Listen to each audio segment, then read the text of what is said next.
Hello and welcome to smart health foundation. हम लोग fundamental rights cover कर रहे थे। पहले वाला जो वीडियो है जो कल हम लोगों ने अपलोड किया था, आप उसको एक बार देख लेना, उसके बाद इस वीडियो को आप कंटिन्यू करना, ठीक है। तो कल की क्लास में हमने आर्टिकल 12 और आर्टिकल 13 को कंप्लीट किया था, बहुत डिटेल में कवर किया था। फंडामेंटल राइट क्या होते हैं इसको कवर किया था। आज अपन लोग देखेंगे आर्टिकल 14 के आगे देखेंगे, मतलब आर्टिकल 14 और उसके आगे देखेंगे। देखो, तो जैसे हमारा आर्टिकल्स को पढ़ने का तरीका होता है, पहले वो हम लोग ये समझेंगे कि आर्टिकल को पढ़ते कैसे है, आर्टिकल को रीड करने का तरीका क्या है। जब आप लोग अपने लाइफ में मूवी देखते हो तो हर मूवी का एक टाइटल होता है, उसके बाद उस मूवी का कंटेंट होता है। तो जैसे आप मूवी में देखते हो कि टाइटल है, कंटेंट है, सिमिलरली वैसे ही आपको आर्टिकल में भी क्या देखने को मिलेगा, आपको आर्टिकल में आर्टिकल का टाइटल देखने को मिलेगा और फिर आपको उसके नीचे उसका कंटेंट देखने को मिलेगा। ये दो चीजें आपको समझनी पड़ेंगी। हर आर्टिकल का एक टाइटल होगा और उसके नीचे उसका कंटेंट होगा। दोनों ही बहुत इंपॉर्टेंट है एग्जाम पॉइंट ऑफ व्यू से। कंटेंट बहुत बहुत इंपॉर्टेंट है और टाइटल आपको मेंस के आंसर लिखने में बहुत हेल्प करेगा, क्योंकि हर बार आप पूरा कंटेंट तो लिख नहीं सकते, तो अल्टीमेटली आपको टाइटल मतलब दोनों देखना पड़ेगा, टाइटल भी और कंटेंट भी देखना पड़ेगा। अब मैं आपको बताता हूं कि आर्टिकल को रीड कैसे करते हैं। जैसे आप देखोगे तो ये हमने आर्टिकल का शॉर्ट वर्जन लिखा हुआ है, यहाँ पे हमने लिखा आर्टिकल 14, तो इसको रीड करेंगे आर्टिकल 14। अब अगर हम इसको रीड करने पे आए आर्टिकल, तो ये क्या लिखा हुआ है आर्टिकल 19, बट जैसे ही इसके आगे हमने एक ब्रैकेट लगा दिया, हम इसको रीड करते हैं article 19 and this become clause 1। पहले ब्रैकेट को क्या रीड करते हैं, क्लॉज रीड करते हैं। उसके बाद आगे आप देखोगे एक और ब्रैकेट अगर आ जाता है तो इसको हम लोग रीड करते हैं सब क्लॉज 1 रीड करते हैं, मतलब सब क्लॉज ए रीड करेंगे। आई रिपीट, इस आर्टिकल में ये आर्टिकल 19 है, पहला ब्रैकेट को रीड करते हैं क्लॉज एंड दूसरा ब्रैकेट को रीड करते हैं सब क्लॉज। तो ये पूरा क्या लिखा हुआ है, ये पूरा लिखा हुआ है article 19 clause 1 sub clause A लिखा हुआ है। अब आप ध्यान से देखो ये क्या लिखा हुआ है, ये लिखा हुआ है आर्टिकल 21 ए लिखा हुआ है। क्यों हमने क्लॉज रीड नहीं किया, क्योंकि कोई ब्रैकेट ही नहीं था। ये क्या लिखा हुआ है, ये आर्टिकल 300 ए लिखा हुआ है। क्यों क्लॉज वगैरह नहीं आया, क्योंकि ब्रैकेट ही नहीं था। ये क्या लिखा हुआ है एक बार लास्ट बताना, ये आर्टिकल है हमारा 19, ये है हमारा क्लॉज 1 और ये है हमारा सब क्लॉज जी है हमारा। तो ये आर्टिकल रीड करने का तरीका होगा। The first bracket is always read as clause and दूसरे को क्या पढ़ते हैं, सब क्लॉज पढ़ते हैं हम लोग। तो अगर कोई आपसे आर्टिकल आपके सामने पढ़ दे तो परेशान होने की जरूरत नहीं है, सिंपल तरीका है। आर्टिकल 19 पहला ब्रैकेट क्लॉज, दूसरा bracket sub clause. Now coming to the fundamental right, वापस से हमें फंडामेंटल राइट पढ़ना था। हमने कल आर्टिकल 12 देखा और आर्टिकल 13 देखा। 12 में क्या कहता है कि जो फंडामेंटल राइट है, जो फंडामेंटल राइट है वो किसके अगेंस्ट है, स्टेट के अगेंस्ट। तो आपको पता होना चाहिए स्टेट का एक एलाबोरेट डेफिनेशन जो कहां पे अवेलेबल है, आर्टिकल 12 में। आर्टिकल 13 क्या कहता है कि लॉ किसको वायलेट नहीं करेगा, फंडामेंटल राइट को वायलेट नहीं करेगा। इसमें बहुत सारी बातें अभी बाकी हैं, इसको हम लोग कवर कब करेंगे, जब हम लोग आर्टिकल 368 पढ़ लेंगे तब कवर करेंगे, ठीक है। तो ये अलग से टॉपिक पढ़ेंगे, 30-35 मिनट का एक लेक्चर लेके आएंगे, वहां पे हम पूरी आर्टिकल 13 को डिटेल में डिस्कस करेंगे। उसके पहले आज का लेक्चर स्टार्ट होता है।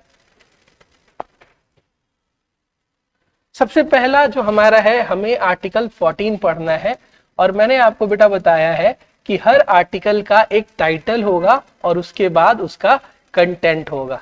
तो हम आर्टिकल 14 को एक बार देखेंगे, ओरिजिनल कॉन्स्टिट्यूशन में देखेंगे एंड फिर हम लोग आगे चलेंगे। तो अगर आप आर्टिकल 14 बहुत डिटेल से देखोगे तो आर्टिकल 14 का जो टाइटल है वो टाइटल क्या कहता है, राइट टू इक्वालिटी लिखा हुआ है। क्या लिखा हुआ है, राइट टू इक्वालिटी। ये हमारा पहला फंडामेंटल राइट है। उसके अंदर जो पहला आर्टिकल आता है दैट इज आर्टिकल 14 और आर्टिकल 14 का जो टाइटल है वो है इक्वलिटी बिफोर लॉ। ये equality before law is the title of article 14 और जो कंटेंट है वो क्या है, the state shall not deny to any person equality before law और equal protection of laws within the territory of India. मतलब India की territory में जो स्टेट है वो दो चीजों को डिनाई नहीं करेगा, equality before law and equal protection of laws. ये दो चीजें हैं जिसको डिनाई नहीं करेगा। कौन डिनाई नहीं करेगा? स्टेट डिनाई नहीं करेगा। कहां डिनाई नहीं करेगा? इंडिया की टेरिटरी में डिनाई नहीं करेगा। किसको डिनाई नहीं करेगा? किसी भी पर्सन को डिनाई नहीं करेगा। अब यहां पे पर्सन का मतलब ये होता है कि सिटीजन है तो भी चलेगा, और अगर नॉन सिटीजन है, जैसे कोई फॉरेनर है, अगर कोई फॉरेनर है तो भी आपको उसको आर्टिकल 14 देना पड़ेगा, तो भी आप उसके साथ इक्वलिटी बिफोर लॉ और equal protection of law deny नहीं कर सकते। दो बात है। एक बार मैं इसको और अच्छे से समराइज करता हूं, ध्यान से सुनना। ऑब्लिगेशन किसके ऊपर है? स्टेट के ऊपर ऑब्लिगेशन है। क्या ऑब्लिगेशन है? दो ऑब्लिगेशन है कि या तो इक्वलिटी बिफोर लॉ या फिर इक्वल प्रोटेक्शन ऑफ लॉ। इन दोनों में से आप डिनाई नहीं कर सकते हो। किसको डिनाई नहीं कर सकते हो?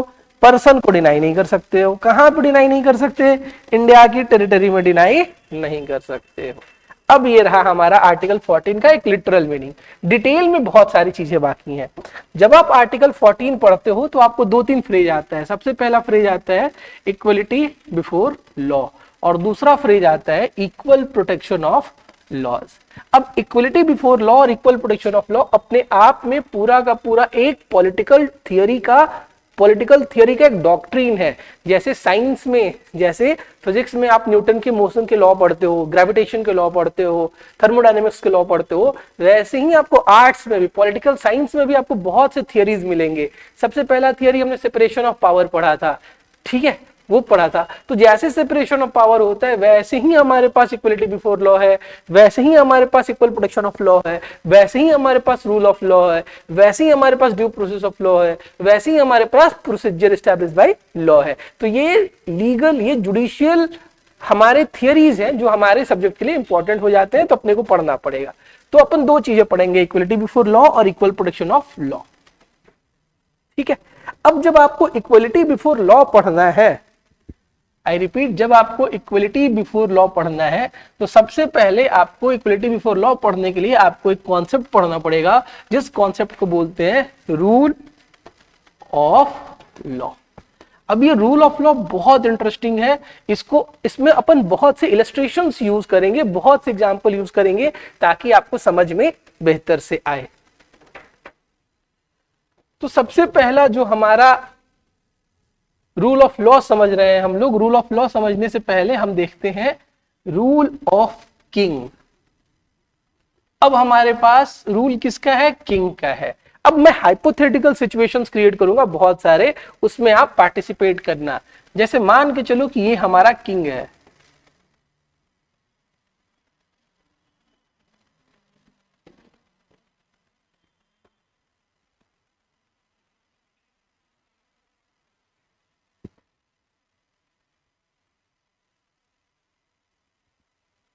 ये हमारा किंग है, मस्त, राइट। ये कौन है? ये हमारा किंग है। सब कुछ किसके हिसाब से हो रहा है? किंग के हिसाब से। रूल किसका है? किंग का है। सही गलत कौन डिसाइड करेगा? किंग डिसाइड करेगा। हाँ ना की जिम्मेदारी किसकी? किंग की जिम्मेदारी है। अब मान के चलो कि हमारे पास एक इंडिविजुअल है, कोई भी,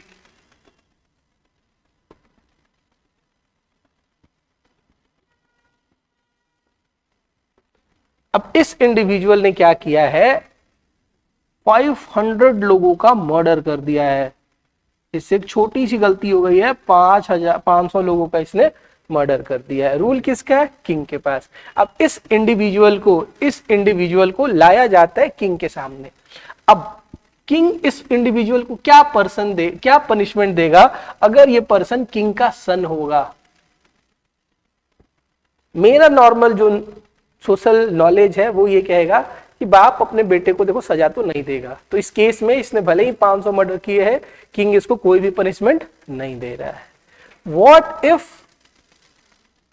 जो किंग है और ये पर्सन जेड जो है ये बेस्ट फ्रेंड होते हैं, अगर ये बेस्ट फ्रेंड है किंग का, तो भी इसको बहुत ज्यादा सजा तो नहीं मिलने वाली है। मे भी 2-4-10 दिन के लिए जेल में भेज दे जनता को दिखाने के लिए, बट बहुत सजा तो इसको मिलने वाली नहीं है। व्हाट इफ ये कोई नॉर्मल इंडिविजुअल है जिसका किंग का और जेड का कोई रिलेशन नहीं है, तो 500 मर्डर करने के लिए ऑब्वियसली ये जो पर्सन जेड है इसको भी कैपिटल पनिशमेंट दे देगा, इसको भी डेथ पेनल्टी दे देगा। कौन? किंग दे देगा। एंड व्हाट इफ जो ये पर्सन जेड है ये किंग का बहुत ही स्ट्रॉन्ग एनिमी है, in that particular case king इसको इतनी खराब मौत देगा कि ये इंडिविजुअल इमेजिन भी नहीं कर सकता है। Am I right? तो what I am trying to say बेटा, कि जब रूल ऑफ किंग है, किंग का रूल क्यों खत्म हो रहा है, जब ये रूल ऑफ किंग है और ये हमारे पास पर्सन है, तो इस पर्सन ने क्राइम तो सेम किया है, बट जैसे जैसे किंग के साथ रिलेशन बदल रहा है, जैसे जैसे किंग और इस पर्सन का रिलेशन चेंज कर रहा है, वैसे वैसे टर्म ऑफ पनिशमेंट चेंज कर रहा है। इट सिंपली मीन्स कि यहाँ पे जस्टिस नहीं है, यहाँ पे फेयरनेस नहीं है। और जब भी किसी सिस्टम में फेयरनेस नहीं होती है, जब भी किसी सिस्टम में जस्टिस नहीं होती है, तो फिर सोसाइटी उसको बहुत लंबे टाइम तक एक्सेप्ट नहीं कर सकती है। तो रूल ऑफ किंग में आर्बिट्रेरीनेस बहुत ज्यादा था, रूल ऑफ किंग में जस्टिस नहीं हुआ करता था, रूल ऑफ किंग में ऑथेंटिसिटी नहीं थी, तो इसकी एक्सेप्टेबिलिटी धीरे धीरे खत्म हो गई और रूल ऑफ किंग को हमने रिप्लेस कर दिया रूल ऑफ लॉ से। राइट? तो जैसे न्यूटन के लॉज होते हैं, जैसे ग्रेविटी के लॉज होते हैं, मोशन के लॉज होते हैं, थर्मोडायनेमिक्स के लॉज होते हैं, वैसे ही आपको पॉलिटिकल साइंस में भी बहुत से लॉज मिलेंगे, बहुत से थियरी मिलेंगी। तो रूल ऑफ लॉ दिया किसने था? रूल ऑफ लॉ जो दिया था उस इंडिविजुअल का नाम था एवी डाइसी नाम था। ये ब्रिटेन का एक जूरिस्ट था, पॉलिटिकल फिलोसफर कह लो, जुडिशियल फिलोसफर कह लो, जो एक प्रिंसिपल लेके आया और उस प्रिंसिपल को बोला कि ये रूल ऑफ लॉ है। और रूल ऑफ लॉ के अंदर इसने 3 पैरामीटर्स बताए, 3 पैरामीटर बताया। सबसे पहला पैरामीटर ये बताया कि there is supremacy of law, मतलब सुप्रीम कौन है? लॉ सुप्रीम है। सुपरमेसी किसका है? लॉ का है, किंग का नहीं है, पर्सन का नहीं है, इंडिविजुअल का नहीं है। सुप्रीम कौन है? लॉ सुप्रीम है। एक बार अगर लॉ बन गया कि मर्डर अगर आपने किया तो आपको कैपिटल पनिशमेंट ही मिलेगा, तो इररिस्पेक्टिव ऑफ द फैक्ट कि आप किंग के सन थे, आपको कैपिटल पनिशमेंट ही मिलेगा। आप बेस्ट फ्रेंड थे तो भी आपको कैपिटल पनिशमेंट ही मिलेगा। अगर आप नॉर्मल इंडिविजुअल थे जिसका कोई रिलेशन नहीं था तो भी आपको कैपिटल पनिशमेंट ही मिलेगा। अगर आप किंग के एनिमी थे तो भी आपको कैपिटल पनिशमेंट ही मिलेगा। ये मतलब होता है सुपरमेसी ऑफ लॉ का। इंडिविजुअल सुप्रीम नहीं है, किंग सुप्रीम नहीं है, रूलर सुप्रीम नहीं है, सुप्रीम कौन है? लॉ सुप्रीम है। दूसरा क्या है? दूसरा जो डॉक्ट्रिन है, दूसरा जो पैरामीटर है रूल ऑफ लॉ का, वो है इक्वलिटी बिफोर लॉ। अब इक्वलिटी बिफोर लॉ का मतलब क्या होता है? लॉ के सामने सारे लोग बराबर। अपन देखेंगे इसको बहुत डिटेल में, ठीक है। थर्ड जो हमारा पॉइंट है वो ये है कि जो राइट्स है, मैंने पिछले वीडियो में बताया था राइट्स क्या होता है। तो जो राइट्स है, इन राइट्स का सोर्स क्या होगा? इन राइट्स का सोर्स होगा कोर्ट होगा। कौन होगा? कोर्ट होगा। जो कोर्ट ऑफ द लैंड है वो राइट्स का सोर्स होते हैं। तो यही मतलब है रूल ऑफ लॉ का। आपको इतना ही पढ़ना है, 3 पैरामीटर आपको पता होना चाहिए। दिया किसने था? एवी डाइसी ने दिया था। कितने पैरामीटर बताए इन्होंने? 3 पैरामीटर बताए। पहला क्या है? Supremacy of law. दूसरा क्या है? Equality before law. और तीसरा क्या है? राइट्स का सोर्स क्या है? कोर्ट्स है। बट बेटा इंडिया में रूल ऑफ लॉ जो होता है वो थोड़ा सा मॉडिफाइड है। क्या है हमारे पास?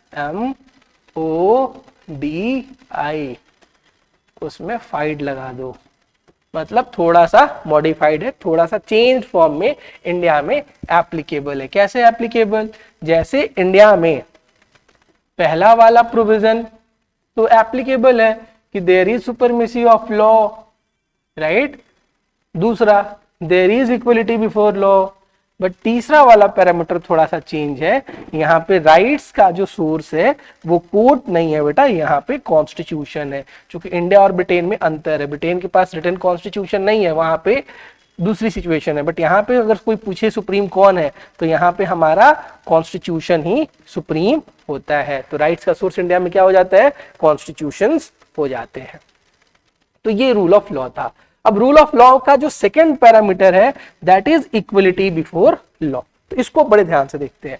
इक्वलिटी बिफोर लॉ के बारे में अगर आपको ध्यान से दिखाएं तो मैं बहुत से इलस्ट्रेशंस करता हूं, उसके बाद अपन आगे चलेंगे। ध्यान से देखना। मान के चलो ये हमारा जू रोड है। जू रोड जो लोग गुवाहाटी के बाहर के हैं उनको बता दूं, गुवाहाटी की बहुत प्रोमिनेंट रोड है जिसको जू रोड बोलते हैं। अब यहाँ पे गड्ढे होंगे ना रोड में, अब ये रोड में गड्ढे हैं, राइट। और आप चला रहे हो ब्रश नहीं बस, आपकी बस में अच्छी सी बना दो।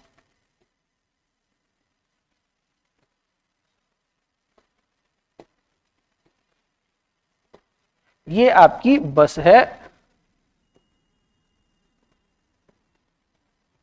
राइट।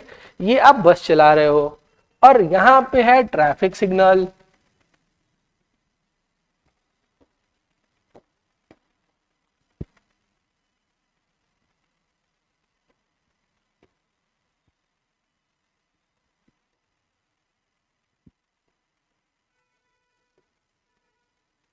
ये है traffic signal, red yellow green, और ये है हमारा बस। तो गड्ढे भर दिए हम लोगों ने, ठीक है। अब ये जो बस है, इस बस ने अगर रेड लाइट जंप किया, ये रेड लाइट, बस ने अगर रेड लाइट जंप किया, इन दैट पर्टिकुलर केस इस पे फाइन तो चलेगा ना, चलान तो कटेगा ना। और ये फाइन कितना होगा, ये फाइन मान के चलो लॉ ये कहती है कि 2000 रुपए चलान कटेंगे अगर आपने रेड लाइट जंप किया। तो क्या ये ड्राइवर जो पर्सन यहां पे बैठा हुआ है, अगर ये जनरल कैटेगरी का मेल हुआ तो कितना फाइन देगा, 2000 देगा। अगर ये फीमेल हुआ तो कितना फाइन देगा, तो भी 2000 देगा। अगर ये एससी हुआ, अगर ये एसटी हुआ, अगर ये ईडब्ल्यूएस हुआ, अगर ये ओल्ड एज का पर्सन हुआ तो भी कितना फाइन देगा, 2000 ही फाइन देगा। अगर इसका सोशल स्टेटस बहुत अच्छा है तो भी कितना फाइन देगा, 2000 देगा। अगर इसका इकोनॉमिक स्टेटस बहुत अच्छा है तो भी कितना फाइन देगा, 2000 देगा। अगर इसका पॉलिटिकल स्टेटस भी बहुत अच्छा है, अगर इनके चाचा विधायक भी हैं तो भी ये कितना फाइन देंगे, 2000 ही फाइन देंगे। क्यों, क्योंकि लॉ के सामने देयर इज इक्वलिटी।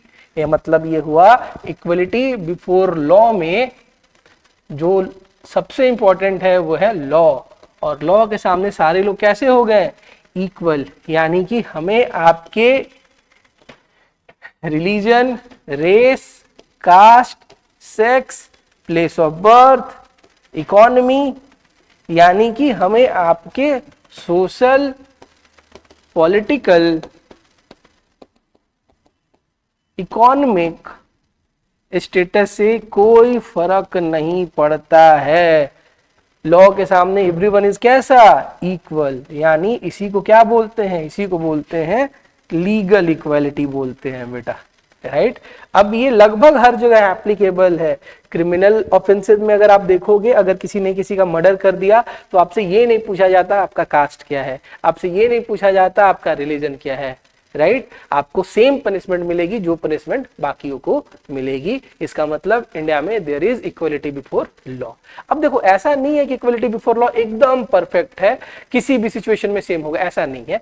चेंजेस हो सकते हैं। कैसे चेंजेस हो सकते हैं, जैसे आप प्रेसिडेंट को देख लो, गवर्नर को देख लो, उनको बहुत सी स्पेशल प्रिविलेजेस मिलती हैं। अब ये प्रिविलेजेस उस पर्सन को नहीं मिलता है। ऐसा नहीं है कि मैं प्रेसिडेंट हूं तो मुझे प्रिविलेज मिल रही है। प्रिविलेज उस पोस्ट को मिलता है, एमपी को मिलता है प्रिविलेजेस, गवर्नर्स को मिलता है, फॉरेनर जो होते हैं, स्पेशल डिप्लोमेट्स वगैरह, उनको भी सर्टेन इम्यूनिटी, सर्टेन प्रिविलेजेस मिलते रहते हैं। तो ये हमने समझा इक्वलिटी बिफोर लॉ। अब इक्वलिटी बिफोर लॉ आपको ऑब्वियस ही बात है, ये रूल ऑफ लॉ का अगर कॉन्सेप्ट है तो ये कहां से आया, ये ब्रिटेन से आया, ये किसका, ये कहां से आया, ब्रिटेन से आया, यूके से आया, ठीक है, पहली बात। दूसरी बात किसकी बात करता है सर, ये लीगल इक्वलिटी की बात करता है, ये मैंने आपके साथ डिस्कस किया। तीसरी बात, अगर मैं आपसे पूछूं कि पॉजिटिव कॉन्सेप्ट है कि नेगेटिव कॉन्सेप्ट, तो याद रखना ये नेगेटिव कॉन्सेप्ट है। क्यों, क्योंकि मैं आपकी वो बीमारी खत्म कर देता हूं। पॉजिटिव कॉन्सेप्ट वो सारे कॉन्सेप्ट होते हैं जो आपकी कैपेसिटी इंप्रूव करते हैं, जो आपकी कैपेसिटी बिल्डिंग करते हैं, जो आपकी कैपेबिलिटी इंप्रूव करते हैं, उन सारे कॉन्सेप्ट को हम लोग क्या बोल देते हैं, पॉजिटिव कॉन्सेप्ट बोल देते हैं। बट अगर आपका कैपेसिटी बिल्डिंग नहीं हो रहा है और जहां पे हमारा ध्यान केवल और केवल प्रोसेस को फॉलो करने के ऊपर है, उस कॉन्सेप्ट को क्या बोल देते हैं, नेगेटिव बोल देते हैं। जैसे आपका चालान कटने से कोई जस्टिस तो नहीं हुआ, आपको फांसी मिल गई, तो कोई आपकी कैपेसिटी बिल्ड तो नहीं हुई, राइट, हमने केवल एक प्रोसेस फॉलो किया।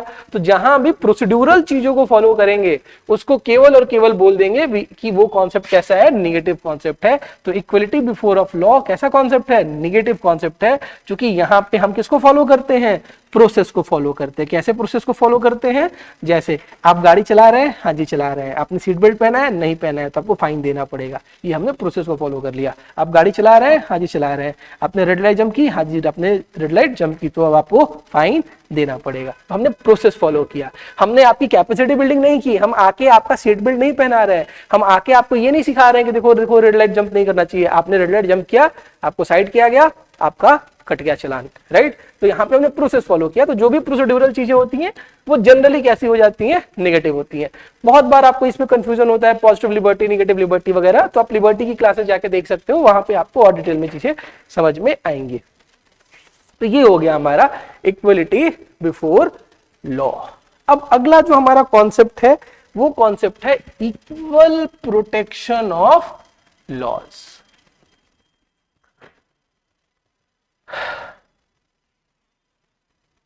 एक और बात ध्यान से सुन लो, अगर तुम लोगों को कोई भी टॉपिक पॉलिटी में नहीं समझ में आती है, आप नीचे कमेंट कर दो कि सर मुझे आप ये समझा दो, मैं आपको समझा देगा। कोई भी बच्चा, मतलब वो हमारे क्लास का हो, हमारे क्लास का नहीं हो, फर्क नहीं पड़ता। आप चुपचाप केवल जाइए कमेंट में लिख दीजिए कि सर हमको ये टॉपिक समझा दीजिए, मैं आपको वो पर्टिकुलर टॉपिक समझा दूंगा, ठीक है। मतलब ball is in your court कि तुम्हें पढ़ना क्या है। अगर कोई चीज तुम्हें नहीं समझ में आती है तुम बोलो, मैं पढ़ा देगा, और मैं पढ़ाएगा तो समझ में तो आएगा ही ऑब्वियसली। अब हम लोग देखते हैं इक्वल प्रोटेक्शन ऑफ लॉज। अब यहां पे लॉ तो है, बट यहां पे दो और वर्ड है, और वो वर्ड कौन सा है, इक्वल प्रोटेक्शन। मतलब यहां पे हमारा एम प्रोसेस फॉलो करने के लिए नहीं है, यहां पे हमारा एम किस चीज के लिए है, प्रोटेक्शन इक्वल होना चाहिए। और एग्जांपल दूंगा तो समझ में आएगा आपको। आप इंडियन सोसाइटी को बड़े ध्यान से देखिए,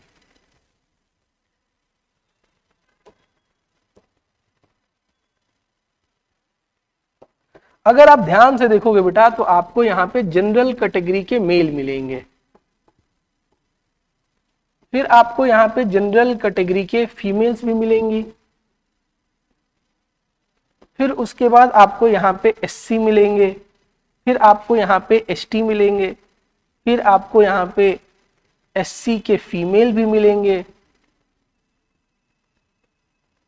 फिर आपको यहां पे एसटी के फीमेल्स भी मिलेंगे, फिर आपको फिजिकली हैंडीकैप भी मिलेंगे, physically handicapped, specially abled, disable, सारा टर्म सेम है, बट सोशल जस्टिस में हम लोग उनको स्पेशली एबल्ड बोलना शुरू कर दिए हैं, नोमेनक्लेचर चेंज किया है। उसके बाद ओल्ड एज के लोग मिलेंगे, उसके बाद चिल्ड्रन मिलेंगे, फिर आपको इसी सोसाइटी में रेप के विक्टिम्स मिल जाएंगे, फिर इसी सोसाइटी में आपको एसिड अटैक के विक्टिम्स मिल जाएंगे,